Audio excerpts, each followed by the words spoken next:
Hello my book nerds and welcome to Book Club. Last week we talked about Words on Bathroom Walls by Julia Watson.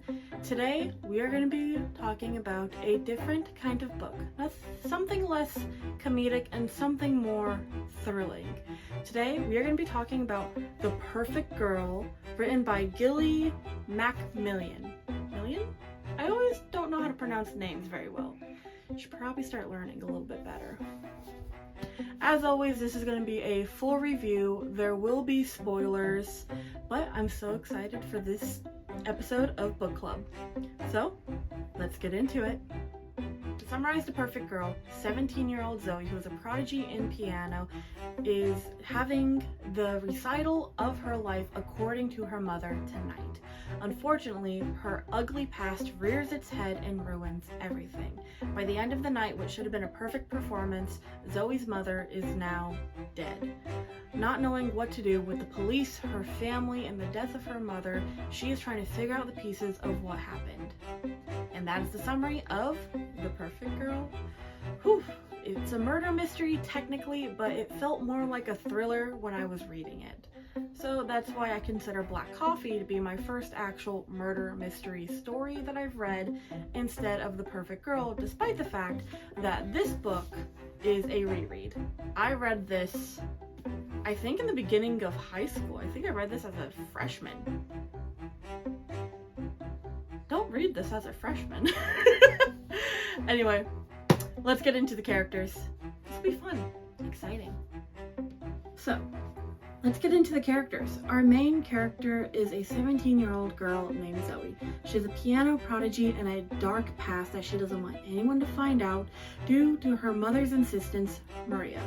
Maria is the one that unfortunately dies in this book, so she's not really a character, more like a plot device. Well, she is still a character, I guess. Our other main characters are Tessa and Sam. Tessa is Zoe's aunt, and Sam was actually Zoe's old lawyer. Now, the reason why they're main characters isn't because they're in the book a lot, but because that's who the point of view shifts to. We go from Zoe to Tessa to Sam. And on the few occasions, we might go to Tessa's uncle Richard, who I consider a side character because only once or twice the point of view shifts to him.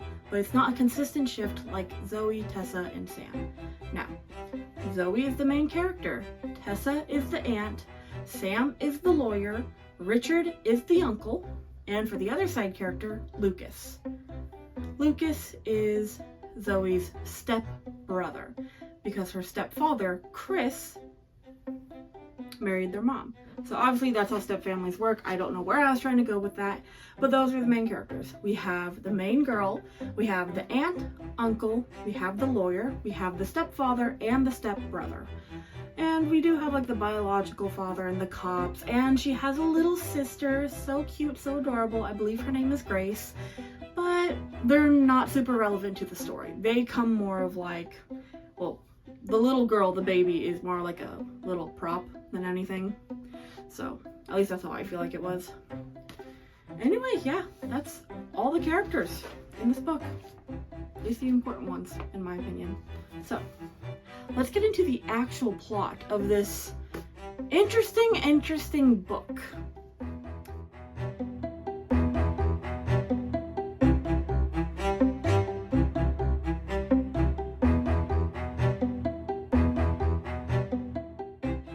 Let's get into the plot of The Perfect Girl. What I really like about this is that this whole entire story takes over the course of 2 days, Sunday night and Monday. And the book starts off with Sunday, halfway through, then we get the Monday, and we get the rest of the book. So, let's talk about Sunday real quick. So, Sunday starts off really weird. We get Sam's point of view first, which is the lawyer, if you remember, and we kind of get little hints and suggestions until he flat out tells us that he is sleeping with Tessa, who is Zoe's aunt, and she's having an affair with Sam, and her husband has no idea. And the reason why she's cheating on her husband is because he's an alcoholic and he doesn't do a lot of work, and he gets drunk all the time, and she's getting sick and tired of it, but she always goes back to him when he calls her and asks her to come back. Sam just wants her to kind of leave her husband and just be with him. So a very interesting start to the novel. but I kind of like it because there is a lot of little side plots here and there that intermingle into the main plot. That car was loud. I have no idea who's here. So anyway, we kind of get a little mix of Zoe's past with what Sam's doing, and we kind of learn throughout the novel that Zoe's past includes that she accidentally killed her crush, her bully, and her best friend in a drunk driving accident where her bully got her drunk at a party and then she tried to drive.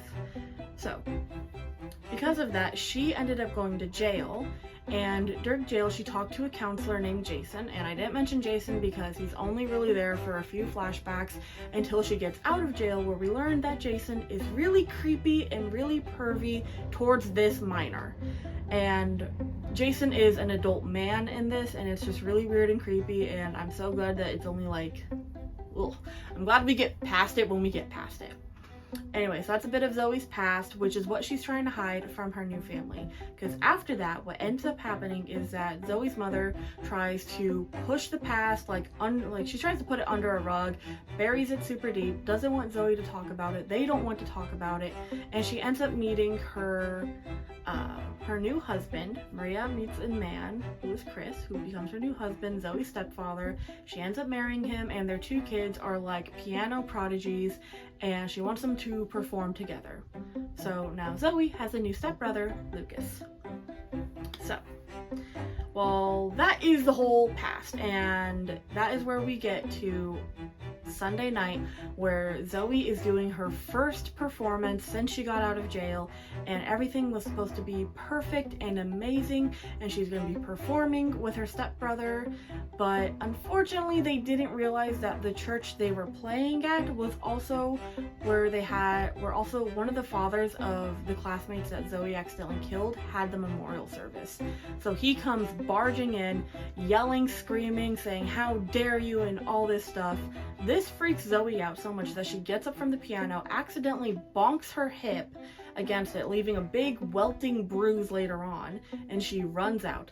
The whole family gets up and leaves the situation, goes back to the house, where Zoe kind of asks her mom, Maria, like, "Hey, what should we do? I'm freaked out." And Maria is just absolutely calm and just goes, "We are going to ignore this. We are not going to talk about it. We are going to deny it ever happens. And we're just going to make dinner, and we're going to forget that this ever happened tonight. And this was just a stain on today, but we'll be better tomorrow," kind of thing. So she's very positive, but very much of like, we're not going to tell anyone. And her husband, Chris, Zoe's stepfather and stepbrother, they don't know what happened in Zoe's past.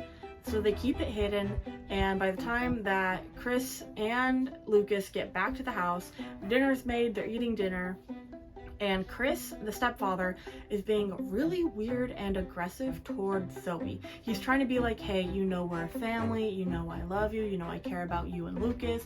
I just want to know what happened. No lying in this family, right, Zoe? No lying in this family." But of course she does lie to him because she trusts her mother more than she trusts her stepfather. And he gets really weird and aggressive, and even during a dinner scene when she's laughing with Lucas over a seemingly stupid thing that happens, the stepfather comes running out, points at her and goes, Stop trying to seduce my son, you S word." And I'm like thrown off, she's thrown off, everyone's thrown off. I'm over here like, what the heck am I reading? So as is happening, Zoe and Lucas, they clean up the table. She still doesn't really say anything, but she does end up leaving to go to bed, and she puts on music to put in her ears, and she ends up sleeping with her little baby sister Grace. And the next morning, it's just complete and utter chaos because her mom is missing, and her stepfather and her stepbrother don't know where she is, and it's not until they take out the trash do they find her mother's body dead near the trash, not the crash, my goodness. And this is where it starts the whole thing over. Zoe just is completely losing it. She's not like having like a mental breakdown or anything like that, but she's just over here freaked out, and she's kind of having like these PTSD attacks of like, the cops are going to question her, so many bad things are going to happen, she's going to end up going back to jail because, you know, she's 17 and she's scared, and she just just lost the only person who was ever in her corner. So what ends up happening is that she ends up calling Sam her lawyer, or at least her lawyer when she was in the drunk driving incident. And then she ends up calling her Aunt Tessa and her Uncle Richard, and they end up going over to their house while the cops are surveying the area, and they're just getting a few things. They talk to the whole family over at the police station. They go over to her aunt's house, and there's Chris, there's Lucas, there's the baby, and there's Zoe, and Zoe and her aunt aren't really connecting super well. Tessa never understood why Maria was the way she was, and why she had Zoe do some of the things that she did, especially for the trial for the drunk driving incident. And Richard, who was a drunken mess the night before, is now kind of sober, but the reason why he was drinking so much is because Tessa couldn't have kids, and he wants a family, and he's not trying to blame Tessa for that, so he just drinks his sorrows away. But baby Grace is right in front of him, and so he's been taking care of her the entire time they're at her house Monday morning. Which I think is really sweet, because there are a few moments where he's looking at a beer bottle or a liquor bottle, and he's staring it down, he's licking his lips, and he wants it, but he has the baby in his hand, so he just ignores it and throws it out and just continues taking care of little baby Grace. While this is all happening, cops are coming in and out. They're wanting to talk to Lucas, they're wanting to talk to Zoe. They're kind of pointing at Zoe a little bit like, hey, she kind of killed some kids before, but Sam's trying to figure it all out as well, while trying to kind of, side-eye glance at Tessa, but Tessa's like, I am literally with a grieving family. My niece, my husband is right there. Like, calm down. Go away. So, it's very interesting and messy book. So, I did not even look at this. This is my little cheat sheet. These are my notes. Right. So, Monday morning, they're trying to figure it all out, and Lucas ends up giving Zoe, Lucas the stepbrother, ends up giving Zoe a screenplay that he's written because he's not really interested in piano, he's more interested in film. But Zoe reads through the screenplay of Lucas's biological mom and what happened with her. And what essentially ended up happening was that he kind of writes through how Chris, the stepfather, is really abusive, and it wasn't until Lucas's mom died of cancer did he go off and marry someone else. And it wasn't until his mom got cancer did she start fighting back on Chris, the stepfather. So we kind of get a horrifying realization that the stepfather is very abusive. But while they're all at Tessa's house and they're talking, they're chatting, they have no idea what's going on. They don't know if it was a break-in and a murder or if she was outside and this happened. It's not until Lucas finally goes up to Zoe, he's crying, he's sobbing, he doesn't know what to do, kind of thing. He's freaking out, and he admits to Zoe that he killed Maria. And again, if you are surprised that I spoiled it, you should not be. This is a review video, and I'm going to talk about the big spoilers. So, why did he kill Maria? Well, he explains that Maria and Chris, the stepfather, Zoe's mother and Zoe's stepfather, are having this big fight about Zoe's past, about how she shouldn't have kept it from him, how it doesn't matter now, and just kind of back and forth fighting, and he slaps Maria across the face. Maria threatens to leave him, and Chris threatens to take the baby away. And they're kind of at this standstill, and Lucas is recording the entire thing, hoping that at this point what's going to end up happening is that he could go to the police, show that Chris is abusive, and get him arrested, and they don't have to deal with him anymore. Unfortunately, what ends up happening is that when he thinks that Chris is going to hit Maria again, he ends up pushing her down a flight of stairs. And because Zoe was listening to music the entire night, she didn't hear any of this. So, what ends up happening? Well, he was recording, he was supposed to delete the recording, and the stepfather, told Chris that, Chris is the stepfather, Lucas is the son. Chris told his son Lucas to calm down, breathe, everything's gonna be fine. He took the body outside, dumped her there, and they're gonna go to bed and pretend it never happened. But Lucas is eating up the guilt, and he can't handle it. But Zoe is thinking and turning and twisting in her mind, and she just goes, you're not gonna go to jail, you're gonna keep the recording, you're not gonna delete it, we're gonna figure this out. But you need to be on board. You need to agree with me with what I'm about to tell the cops. because if it's just one person, the cops won't believe, but if it's two people, the cops will. So when the cops come by to kind of wrap up stuff and everything like that, and just kind of be like, hey, we need to talk to more people, and the stepfather wants to get them out of the aunt's house to go to a hotel, to stay somewhere, because he wants them to stay together as a family and like to have the baby and stuff. So, but when the cops arrive, Zoe and Lucas goes up to the cops and go, the stepfather, Chris, killed my mother, Maria. And they play the recording in front of them. And how they end up doing this is that with the recording, is that Lucas was recording the initial fight when Chris first slapped Maria, then he pointed it towards the ground, dropped the phone, and so all they hear for the second half is the thumping noise that Maria makes down the stairs. That's kind of horrifying. So they don't actually see who pushes Maria down the stairs, but the natural assumption is that, hey, I have this video, here's of my father being abusive towards my stepmother, and he's the one that killed her. He pushed her down the stairs and hid the body, and he told me not to tell anyone, but I have to tell someone. And they tell the cops this, and Chris is just kind of looking at his son and go, hey, do you want to tell them the truth? As it, like, to insinuate that Chris will throw his son under the bus to not go to jail. But Zoe, in a fit of genius, says, I was there and I saw it happen too, and she lifts up her shirt to show the big sweltering bruise on her side that she got from the piano recital. The cops take this as fact and drag Chris away in cuffs. And at the end of the book, it's Zoe is doing another piano recital in not a church this time, but in an actual concert hall. Lucas is filming because he's more interested in film. Richard is holding little baby Grace completely sober, and Tessa stopped seeing Sam and he's ignoring all of his calls, and Sam left and moved away somewhere else.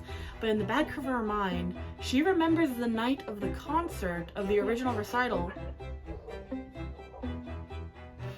The dogs are just barking. She remembers the night of the original recital, the night that Maria died, and remembers that that sweltering bruise right there, that big giant welt, was from when Zoe hit her hip on the piano. But she doesn't think too much about it, and she just watches her niece play, and that's how the book ends. And I feel like it's more of a thriller than anything else, than a murder mystery, because this book is just so freaky to read. I'm not gonna lie, I got freaked out in several moments while reading this book. And not only that, but I read this when I was a freshman in high school, and then I reread it as, like, you know, a fully functioning, not a fully functioning adult, but after college, after I graduated college, and it's still like a bit of a like, what the heck did I just read? And now that I'm older, I understand so much more of what the book was talking about, but we'll get into my personal thoughts in just a second, because the dogs are barking like crazy, my neighbor's dog, so we're gonna pause for a second. So, my personal thoughts on The Perfect Girl. Also, I closed my window, so hopefully we shouldn't hear the dogs barking too much, so. Anyway, my personal thoughts on The Perfect Girl. First and foremost, when I first read this book, I did not realize where it took place because I live in Alaska and I'm not familiar with the lower 48. And the second time I reread it, I did not realize that this book takes place in England, in a completely different country. So, yeah, that kind of threw me for a loop. I just didn't know. I didn't realize that this took place in England. It's weird. It's so weird for me to think about, because I don't know. I don't know why I didn't realize that. It takes place in England. So I feel like that's a good way to start off my personal thoughts, is that I just never realized it took place in England until I reread it as an adult and not a child. And I was like, oh, this isn't just some made up place in the lower 48. This is an actual town, just in a different country. Because I'm not familiar with other countries. I'm not even familiar with the country I live in, so, you know. And also, I didn't realize it was a thriller or really a murder mystery. I mean, I kind of realized, like, okay, this person's dead, but they're not treating it like a murder mystery. They're just kind of treating this as this, like, really weird, dark book. Like, it didn't feel like a murder mystery, but now that I'm older, it still doesn't feel like a murder mystery. It feels more like a thriller.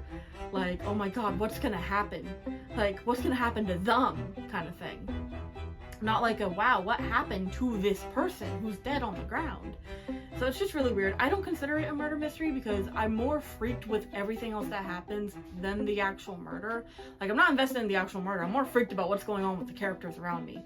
Because we got so much going back and forth of the past to the present and so many different side plots. Like, we have Sam and Tessa's affair. We have Richard's alcoholism. We have Lucas's, like, quiet resolve, like, just kind of standing in the background, just being quiet and watching everything. We got Chris's weird energy that he brings to the table, and we have Zoe's past getting brought up in little increments throughout the entire story.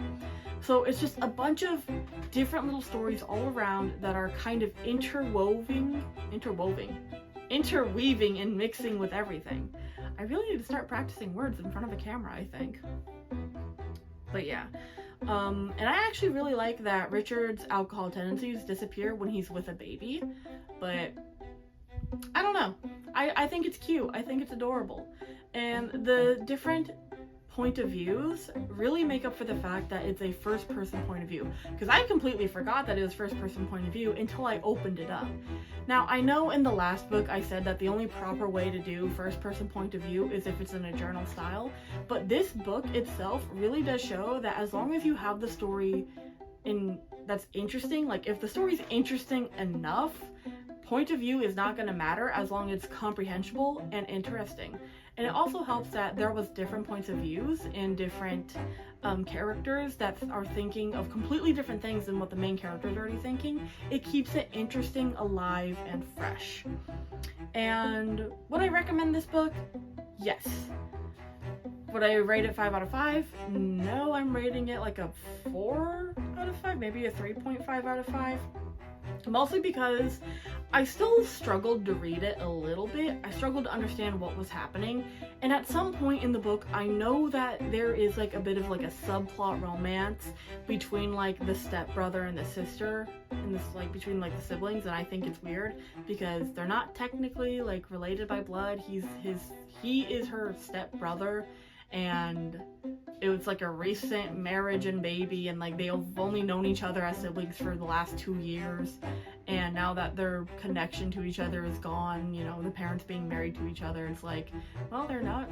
I don't know, there was this one weird scene where they kissed, and I don't know how that scene got in there. I don't know how that scene led up to it, because I still don't understand where it happens or how it happens. All I know is that it happens, and that's it. Actually, do I have it? I do have it.